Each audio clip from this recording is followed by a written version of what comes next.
বর্তমান যেই পরিস্থিতি, এই পরিস্থিতিতে আমাদের অনেক প্রবাসী আছেন যার পাসপোর্টটা আপনার কাছে নাই। আপনার পাসপোর্টটা আপনার মালিক বা কোম্পানি রেখে দিয়েছে। এখন তাদের প্রশ্ন যে আমার এই যে পাসপোর্টটা রেখে দিয়েছে, এখন আমি দেশে যাব কিভাবে? আর দেশে যেতে হলে আমাকে অবশ্যই পাসপোর্ট লাগবে। এখন সেক্ষেত্রে আমি কি করতে পারি?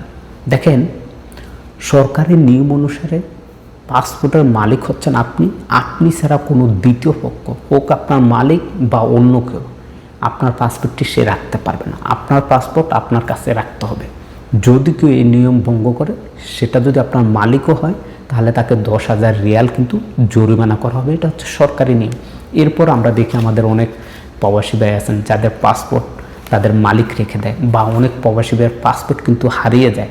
সেক্ষেত্রে আপনি দেশে যাবেন কীভাবে? দেখেন, প্রথম যে কাজটা আপনি করবেন, আপনি চলে যাবেন লেবার কোর্টে।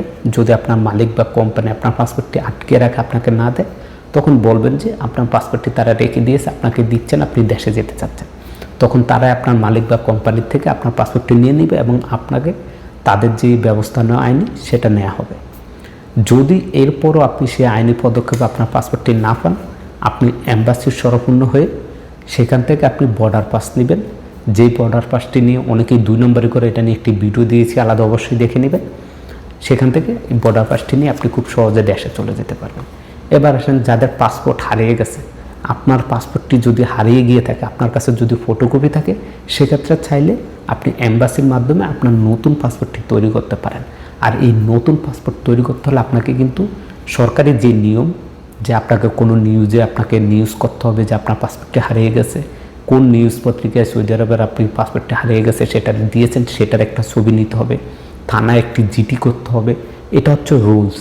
কিন্তু এই রুলস ছাড়াও আমরা অনেক প্রবাসী ভাইয়ের কিন্তু পাসপোর্ট করে দিয়েছি নিজ দায়িত্বে। যদি আপনাদেরও লাগে তাহলে অবশ্যই আমাদের সাথে যোগাযোগ করবেন। আমরা আপনার তথ্যগুলো দিয়ে আপনার ই পাসপোর্টের জন্য আবেদন করে দেব, এবং ই পাসপোর্টের জন্য আপনার তথ্যগুলো দিয়ে যখন আমরা আবেদন করে দেব, আপনাকে যেই ডেট দেওয়া হবে ওই ডেটে আপনি কিন্তু অ্যাম্বাসিতে বা জাতীয় কনসুলেটে গিয়ে সেখানে আপনার ফিঙ্গার, আপনার সব কিছু দিলে নির্ধারিত সময়ে আপনি আপনার পাসপোর্টটি পেয়ে যাবেন। এরপর পাসপোর্টটি পাওয়ার পর আপনারা চাইলে আপনি নিজে আপনার মালিকের মাধ্যমে মালুমাত করে দিতে পারেন, বা চাইলে আমাদের সাথে যোগাযোগ করবেন, আমরা আপনার পাসপোর্টটি মালুমাত করে দেব। ভিডিওটি অনেক গুরুত্বপূর্ণ, ভিডিওটি শেয়ার করবেন, তাহলে আমাদের হাজার হাজার প্রবাসী ভাই উপকৃত হবে।